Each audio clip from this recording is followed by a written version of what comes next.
First thing, Mr. Daniels calls me into the hallway. So I heard there was a little bit of trouble yesterday. I fold my arms. Teachers often leave special instructions for a sub, but she was not supposed to share my notes with the class. I figured I'd read her a note telling her you could do a picture so she didn't pressure you to write. I know that you struggle, and I thought I was helping you, but I see I shouldn't have handled it by singling you out that way. Allie, I think you know I would never hurt you on purpose. I do know that, and I'm so relieved to hear him say that. So, I'm sorry, Allie. I really am. I hope you can forgive me. He holds out his hand to shake, and I shake back. That afternoon, Mr. Daniels moves his king, placing it on a black square between his own bishop and my knight, and I see the three of us, Albert, Keisha, and me. With Keisha as a bishop, tall and powerful and able to move across the entire board in one move. With Albert being the king, the piece with a ton of value, but the one unable to move more than one space at a time, always taking tiny steps, always running from and hiding behind the others. And then there's the knight, the piece that Mr. Daniel says is the clever one, the best piece for catching opponents in a fork, a piece that only moves in an L. I feel like I am the knight, as I've spent my whole life jumping over things. Shay is the queen, the piece with the most power to move and frighten, the piece most protected and sacrificed for. I realize that dealing with Shay every day is like playing chess. She is always looking for your weakness, always trying to get you flustered and force you into a mistake. Against her, you have to remember that the board is always changing and moving. Keep your eyes open. Be careful. Have a plan. Realize that you can only stay on the defensive for so long. Eventually, you have to take a stand. But no matter what, don't give up. Because every once in a while, a pawn becomes a queen. Well, Mr. Daniels asked, pulling me from my mind movie. You've been thinking a long time over there. Thinking about your move? I look back down. I search. I haven't beaten him lately, and I so want to. And then I see it. It's the knight. The answer is in the knight. I pick it up, move it, and hold my finger on the top to be sure I haven't made a mistake. Yep, I've put his king in check, and I've given him nowhere else to go. Checkmate. He throws up his hands, but seems happy. You didn't let me win, right? Allie, I have 3 brothers. I am not capable of letting someone win. He laughs a little. I think you're just invincible. And then he winks and begins taking the pieces off the board and putting them in the box. I am sad the game is over, and I'm relieved that I trust him again. And isn't it funny? I've gone from invisible to invincible. Chapter 37. A chicken, a wolf, and a problem. Because it's Fantastico Friday, Mr. Daniels has planned a puzzle for us to solve. He draws some squiggly lines from top to bottom on the board and tells us it's a river. Then he proves he is the worst artist ever by drawing a chicken, a wolf, and a bag of grain on one side of the water. Mr. Daniels, did you draw that with your eyes closed? Oliver yells. No offense, but that's terrible. He laughs. I'm not offended, Oliver. I have eyes to see it.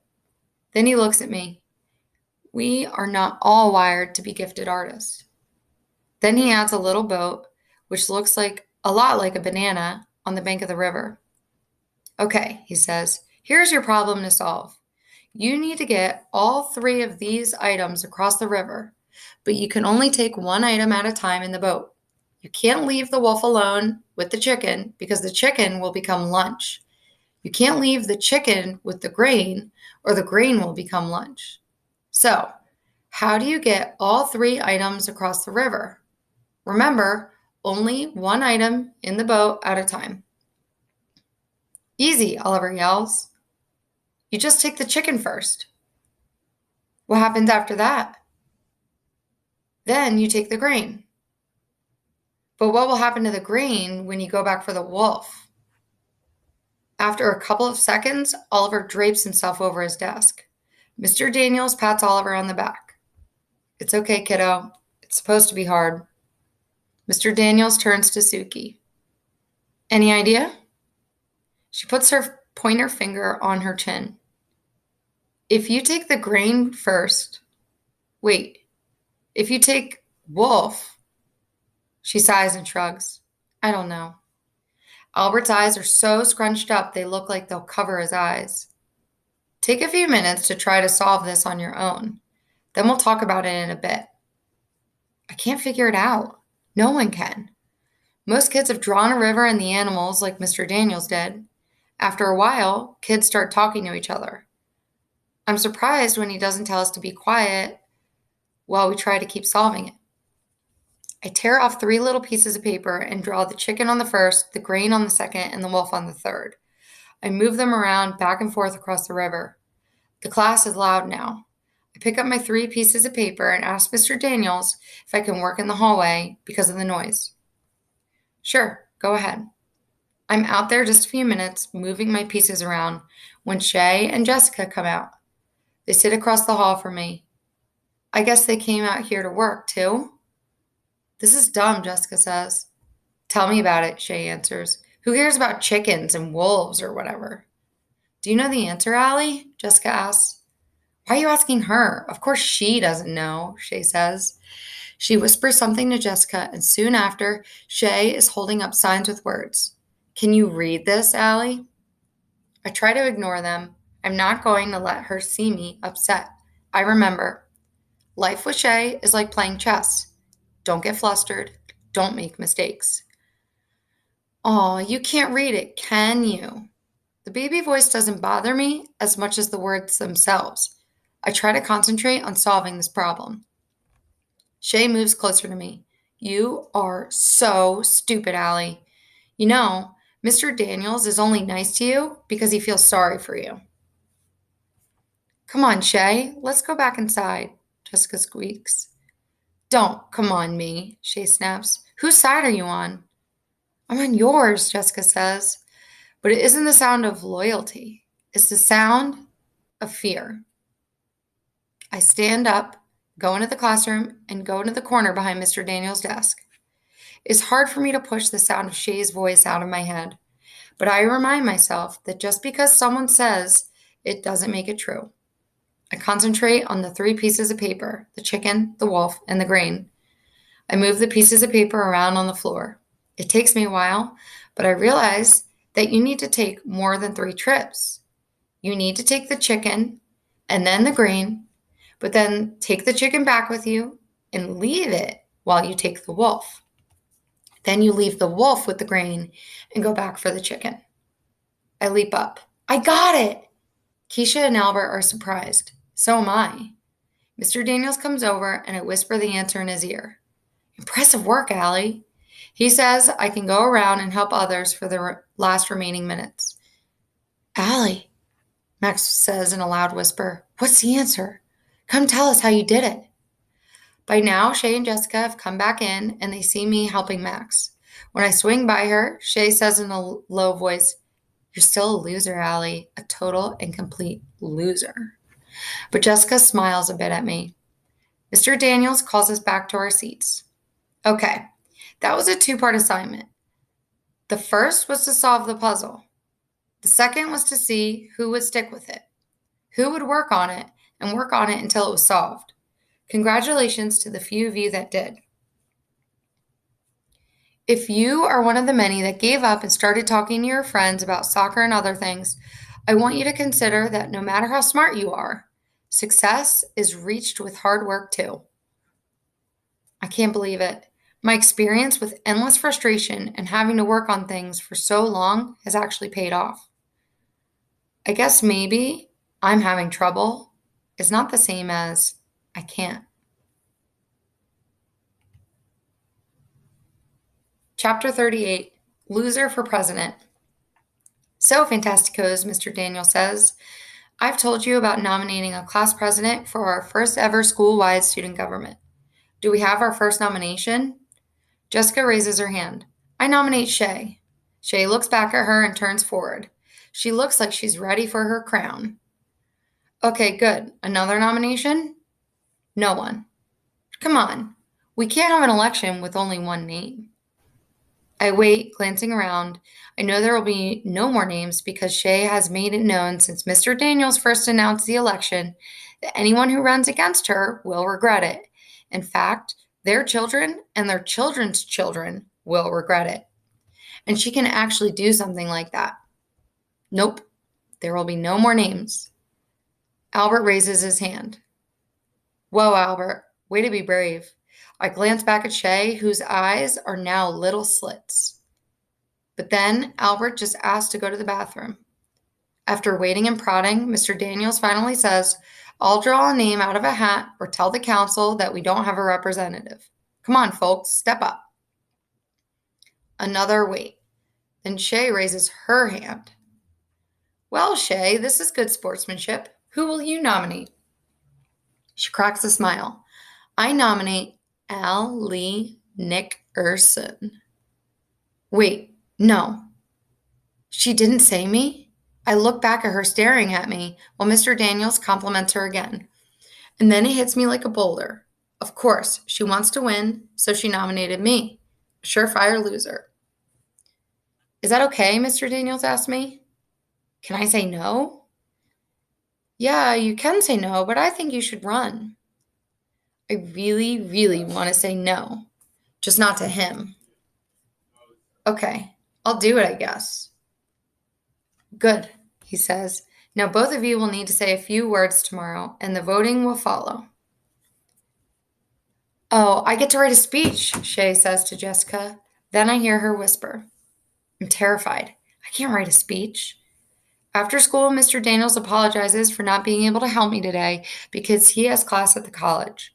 However, he suggests that I just be honest about why I want to be the president of the class. He asks if my mom can work with me that night. I tell him that she will. I know she would in a heartbeat, but I would never ask her to help with this. It would just get her hopes up. I figure I should write something down if Shay is going to. I'll look like a baby with no speech. So I sit down at our dining room table with a blank piece of paper, all bright white and staring at me and making my head hurt. I want to ask my mom for help so bad, but if she knows I'm running for president of the class, she'll get excited. She'll want it even more than me. I'm afraid to want it. But a mind movie shows me at the front of the class and Mr. Daniels congratulating me, and I have to admit that I really would like it. I pick up the pencil and concentrate real hard. Real hard. When I write, I press on the paper too hard, but I can't help it. It makes my hand hurt. I try to spell as best I can. It takes me an hour and a half to write 2 paragraphs. I finally go to bed, praying for a high fever, the kind of sickness the whole town talks about, the kind of sickness that Albert would find super interesting. A good reason to not show up tomorrow. Shay. On the way to school, I wonder about taking the long way, like through Mexico. When I arrive, the first thing I see is Albert, who has a black eye. Albert, Keisha says, when are you going to teach those boys a lesson? It's nothing, he says, all serious, and then gets happy. Look, he holds up a big sign for me. Allie is your ally. Give her your vote. You made me a poster for the election? I ask, smiling. I know I'm going to lose, but this makes it okay. Thank you, Albert. He looks proud. But, why does it say my name twice? Your name is a homonym. I should know better than to question Albert. You know, a word with the same spelling, but different sounds and meanings.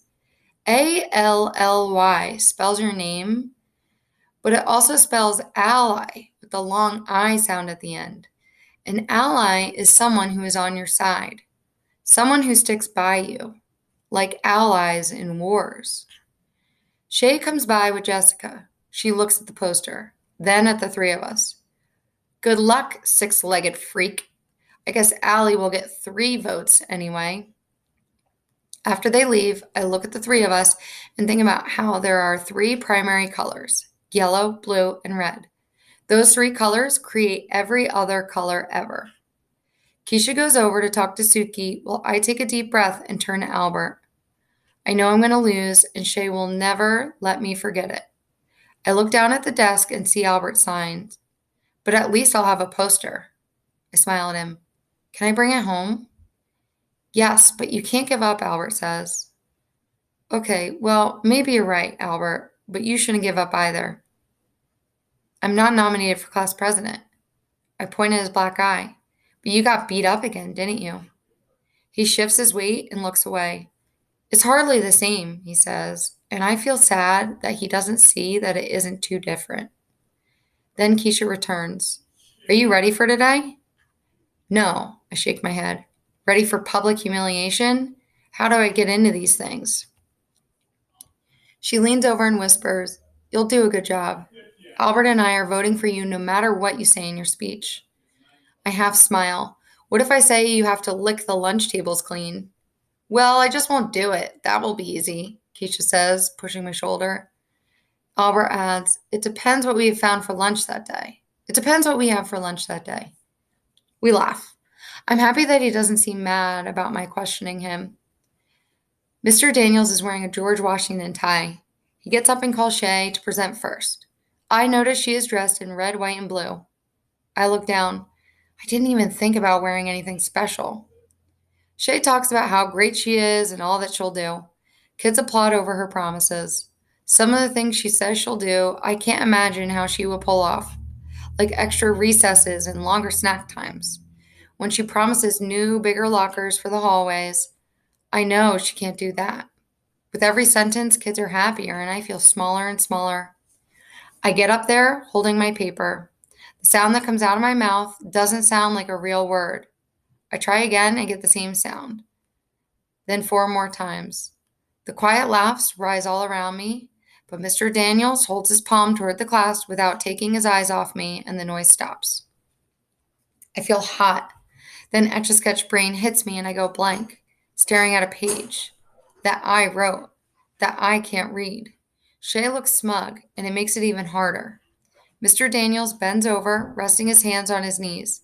He whispers, Look, you can do this, and you can hit out of the park, too.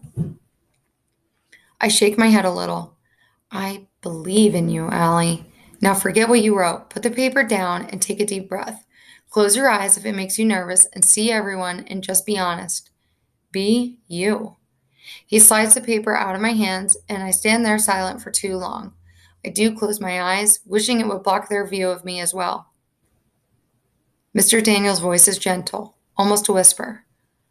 I want to be president of the class because I think it will be fun, and I think I would like it, I say, eyes still closed. Good. Keep going, he says. I promise to be honest. I promise to work hard. I promise to listen to everyone who has ideas, not just my friends, because I will be in charge of the whole class.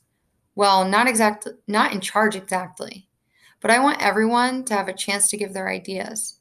I'll go to meetings and I would try to get extra things like recesses, but I can't promise that I could do something like that.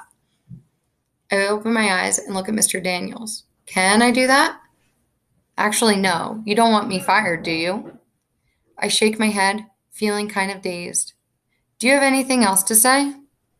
I don't think so. Okay, then. He motions toward my seat, and I sit down, stunned that it's over. Now for the vote, he says. He begins to pass out little pieces of paper. Wait, Shay says. All the other teachers have just had everyone raise their hands. Well, I thought it should be more like a real election, a secret ballot. Everyone will write the name of their choice for class president on the paper and fold it up. I will walk around to collect them. That's not fair. Well, he shrugs, if it isn't good enough for the U.S. government, if it's good enough for the U.S. government, it's good enough for us. I smooth a tiny piece of paper and try hard to be neat. There's a lump in my throat as I write down my own name, and I don't even know why. Maybe because I'm not writing it down on a sign-in sheet for detention or signing an apology for something. I fold it 1, 2, 3 times and put it in the basket when Mr. Daniels comes by. He says he'll let us know later, but everyone begs him to count now. So he does. He opens the first one, Shay. He opens another, Shay. He opens a third, Shay.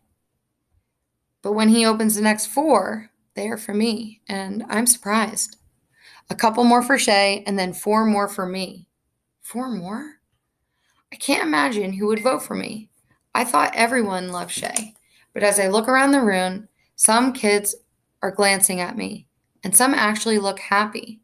Oliver and Suki and a bunch of other kids. Toward the end of counting, when it looks like I've actually won, Shay crosses her arms and falls back against her chair. In the end, Mr. Daniels shakes hands with Shay and tells her she ran a good campaign. Then he turns to me and says, "Congratulations, Madam President Nickerson." And then he salutes me and laughs. The class claps. Keisha is up and dancing while Albert gives a single nod. "Mr. Daniels," Max raises his hand. "I think this calls for a party." "Why, Max? Because it's Wednesday?"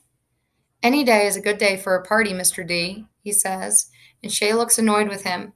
But her real dagger eyes are saved for me. At least she's quiet for once. And that's all perfectly fine with me. Keisha and Albert call me Madam President every chance they get. At the end of the day, we head out of the front of the school, and I'm just so happy. Like I could fly happy. A loud, sharp voice interrupts my happiness. "What do you mean? You lost? You lost?" Shay is standing with her mother. "After all that time we spent writing that speech," she says, "did you look at the audience? Did you speak up and smile?" I did all of that. The other girl just got more votes." Shay sounds like someone completely different. The Shay I know, always so quick to pick a fight, now has a voice that sounds like a kindergartner. "Sorry, Mama." She brushes a tear from her cheek. "Man," Keisha says, "that woman is fierce." "Geez, I can't believe it. But I feel sorry for Shay," I say. No way," Keisha says. "Don't be feeling sorry for her. It's not an excuse to go around doing terrible things to other people." "Yeah, I guess you're right." "Have you learned nothing?" she asks. "Of course I'm right." We laugh and she gets on her bus. All of a sudden, I'm in a rush to get to AC Peterson's. Running through the doors of Peterson's, I forget that I was going to be cool about telling my mom that I'm class president. I forget about telling her like it's any other thing. Instead, I jump up and down and say it loud enough that some of the regulars congratulate me before she does. Her face says she's trying to figure out if she heard me right. "Yes," I say, nodding furiously. "Mom, they voted me class president. The kids in my class, not the teacher. The kids did." She holds her arms out and I run into them. "I'm so proud of you," she says in a shaky voice. I know why she's crying. I can't believe it either. Chapter 41, Not So Secret Letter. In that foggy time between sleeping and being awake, before I even open my eyes, I already remember that I am class president. I ask myself if it was a dream, knowing that it wasn't, knowing by the way it feels like my insides are rising into the air even before I sit up. It's like when you wake up on Christmas morning and remember what day it is. I lie there thinking that I'm happy Mr. Daniels counted the votes in front of everyone. I don't think I would have believed him if he just said I'd won later. When I get to school, everyone acts the same, but I feel different. I put my stuff away and head to my desk, where I find an envelope with my name on it on the front. Weird. I sit down and slide it off the desk. Glancing around, I pull a piece of paper from the envelope. I expect it will be a note from Mr. Daniels congratulating me, but it's not. It's a full page of cursive writing. I recognize some of the words like love, but I don't know what most of it says. The name at the bottom is Max. I look over at him and he nods once. I look away, feeling like my face must be glowing like Rudolph's nose. I fold up the letter and slide it into my pocket, wishing I could read it. I think that when I get home and can study it, I may be able to figure it out. But I can't stare at it now. I look over at Keisha, who is putting her things in the closet. "Hey," she says, sitting down. "Hey." My mouth opens to tell her about the note, but she's not the best person at being quiet about things, and I'm afraid everyone will find out about it. So I take a deep breath and decide it will have to wait. I don't have a choice. I'm both happy and mad at myself. Happy about the note and mad I can't read it. Max is cute, and I like the red and white football jerseys that he wears all the time. And now that I think he likes me, I think I might like him too. So, how does it feel to be president? Keisha smiles. Oh, yeah. Man, this may be the best week of my entire life. Same old stuff, I say. Huh? Same old stuff? Already gone to your head? Don't worry, I'll still talk to you and everything. Like you could ever ignore me. We both laugh. Okay, my fantasticos, Mr. Daniels begins. He reminds us to put our homework in the basket and gets the class helpers working on lunch counts and stuff. And I sit up straighter, feeling like I have a place in this class. After Mr. Daniels finishes with the boring After Mr. Daniels finishes with the boring morning stuff, he says, "One more thing. Our new class president, Allie Nickerson, has her first student government meeting today. So, if you have any suggestions for her, please let her know. If you have ideas for changes, she's the one in charge." I know that I shouldn't smile, but keeping my mouth from smiling is like trying to keep Travis from loving cars. The first suggestion I get is from Oliver. I'm trying to do my work, and he stands in front of my desk. I have a suggestion. Okay, what is it? I think we should be able to bring candy for snacks, like piles of it, like dump trucks backing up to the school with the warning beeper going. And then it would dump like a huge pile of candy in front of the school, and the kids could use shovels to collect it because that rule they made this year about healthy snacks is dumb and took away the only thing about school that I liked. And Oliver, Mr. Daniels interrupts. He looks up. You have a question? I'm giving my advice to the president. I have an idea. He half smiles. Okay, then. Well, finish up and get back to your seat.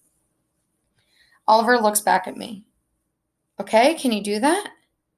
I'll try. He looks disappointed. Suki interrupts. I disagree. The healthier snack rule was good. It is bad for your body to fill with candy. He looks over at her. Stop acting like you're a grown up. Jeez. Other kids give me suggestions too. Just before lunch, I hear Shay complaining that if she'd been elected, she'd have started a horseback riding club at school. For a second, I feel bad, and then I realize she couldn't possibly do that. Horses? Where would we get horses? I think about starting a Fly to the Moon every Thursday club, and a mind movie plays in my head of a silver rocket with blue stripes flying to the moon with Keisha, Albert, and me strapped in. Albert calmly explains the energy required to lift the rocket. Keisha is screaming, she's so happy, and I'm laughing because I'm happy they're happy. I'm pulled out of my movie by Shay, who's standing in front of me. Everyone agrees. You should go crawl into a hole and never come out. Since I won the election, I guess not everyone feels that way. And I'm surprised that instead of saying something back to me, she just stomps off. At the end of the day, as we are getting ready to board the buses, Shay tromps up to me with her shadow, Jessica, right behind her. So, did you get the letter? Why is she asking me about that? A little voice in my head warns me. What letter? Shay glances behind her and turns back. You know, the letter. What are you talking about? I ask. She is impatient. The letter, she drops her voice to a whisper, from Max saying you should meet him for lunch. You never showed. He's really disappointed. Oh, he is? She glances behind herself again. So do you like him? Why did he want to see me at lunch? Allie, you can't just ignore something like that. It's rude. I see Max coming, but don't say anything. She continues, he really likes you, so you should answer Max's letter and say the thing in it that he says too. Okay? Will you tomorrow? What letter? He asks. Max? Oh, hi, Shay says, stumbling over her words. What letter? You said my name. I never thought I'd see Shay unable to talk. Actually, I say, the love letter Shay says you wrote me. I hand it to him. Thanks very much, but I'm busy. Wait, I didn't actually, he says to me, trying to be nice. Then he looks at the letter and at Shay and Jessica, and he doesn't look so nice. Jessica turns pale, but not as pale as Shay does. Whatever was going to happen at the lunch table is something I'm lucky to have missed. It's the first time I've ever been grateful not to be able to read. Chapter 42. The Gifts of No Excuses, Scotch Tape, and Antibiotics. Mr. Daniels calls me up to his desk. Here, I have something for you. I'm excited until I see it's a book. Not like I hate them like I used to, but they still scare me. I stare at it, hoping he just wants to book talk it, not actually read it. I'd like you to read this. I open my mouth to speak, my mind already rolling out multiple excuses. He puts his hand up. Listen, Allie, I know it won't be easy. I know it will take time. But the thing is, my excuses become harder to say. I think you can read this one, and I want you to try. I reach out and take the book, which has a picture of a kid holding a goldfish bowl. I flip through the pages. The book isn't long as far as chapter books go. That's a relief. I look up at him and hold his gaze. Normally, I'd be giving him all kinds of reasons I can't do this. But the thing is, Mr. Daniels could hand me a book as heavy as a boulder and I'd try to read it, just because he asked me to. Okay, we are going to begin a unit on persuasive writing, Mr. Daniels says. So I'd like you to tell me, if you could have an unlimited amount of any single object, what would it be? It can't be magical, have special powers, or anything like that. Just an ordinary, everyday type of object. Well, obviously, Shay speaks slowly, like she's talking to a little kid. Wouldn't everyone just choose money? Albert looks confused. Not something I see too often. The first thing I thought of was antibiotics. Really? Mr. Daniel steps forward, putting his hands in his pockets. There are many who can't afford medications, so I would like to give them out to people who need them, all over the world. Then he seems to be thinking out loud. I wonder if antibiotics would help or hurt alien life forms. Well, Shay sputters, if you had an unlimited amount of money, you could buy the medicine, right? I catch her rolling her eyes at Jessica. He shrugs. I'd rather just have the medicine. Scotch tape, Oliver yells. I'd want scotch tape. Most of us laugh along with him. And why is that, Oliver? Mr. Daniels asks. Because it's awesome, that's why. People don't think how tough life would be without scotch tape. Mr. Daniels nods. You may have a point there, Oliver. Or Elmer's glue. I love Elmer's glue. If I had barrels of it stored up in the garage, I could cover my hands with it every day and then peel it off. I love doing that, and it grosses out my mom. I tell her it's skin. Shay makes a noise. What? Oliver asks her. That's ridiculous, she says. What's ridiculous, he asks. The opinions of others are to be respected, Mr. Daniel says. But Shay and Oliver talk right over him. Wanting tape and glue, Shay says. No, it isn't, because I would also use them with paper to make notes for my little sister. They make her feel better. Make her feel better? Mr. Daniel seems concerned. Is she ill? Oh, not anymore. But she had something that was called, well, it was long. It had 5 syllables, and she had to go to the hospital a lot to sleep over. And when she'd go, I'd visit her and bring her cards, and they made her happy. My mom says I was the one that helped her get better. I see. Well, Oliver, you get huge creativity points today. Mr. Daniel musses his hair. You're one of a kind. You know that, Oliver. Suki raises her hand. Grandfather says everyone is unique, special, unlike all others. That makes us each great. I like that, Suki, Mr. Daniel says, and you are indeed great. She remains seated but bows a bit. Thank you, sir. Mr. Daniels bows back and then stands up straight. In fact, you're all great, my fantastic fantasticos. Albert raises his hand and Mr. Daniels nods towards him. Excuse me, but just because something is unique, that doesn't mean it's good. After all, E. coli, a dangerous bacteria, is unlike all others. Point taken, Albert, but I do like that people are all different. What if we all looked the same, thought the same, had the same beliefs? That sounds boring, Keisha says. Indeed it does, he says. I think that I wouldn't mind being more like everyone else. But then I think I wouldn't want to draw like everyone else. And I wouldn't want to act like Shay or Jessica. All of a sudden, there's screaming. It is Oliver. Ant murderer! Ant murderer! What is it, Oliver? Mr. Daniels asks. He points at Shay. Ant murderer! All I did was step on a dumb ant. What is he so freaked out about? You had no right to kill him. He was just walking by. You think it was a him? It's just a dumb ant. Who cares? I care, Oliver says, getting down on all fours with a tissue to check on the ant, which is clearly dead. He cleans it up with a tissue and slips it into his pocket. You're going to keep it? She sputters. Well, I'm not going to just throw him in the garbage. I'll bury him at home. She begins to laugh. Shay, Mr. Daniel says, there will be none of that. She stops. We are all different. You care about some things and Oliver cares about others. We have to work to accept each other, even though we may not agree. Yeah, Oliver yells. And Oliver, Mr. Daniel says, I think you have to cut Shay a break here. It's pretty common for people to step on ants. So, Oliver, he asks and waits. Oliver turns to Shay and mumbles, sorry, and climbs back into his seat. Thank you, Oliver. Mr. Daniels wanders over to Oliver's desk. I'm glad you apologized. Now that you have, he leans over and rests his hands on his knees. I'd like to add that you have one of the kindest hearts I know. You care so much about everything, always looking out for others.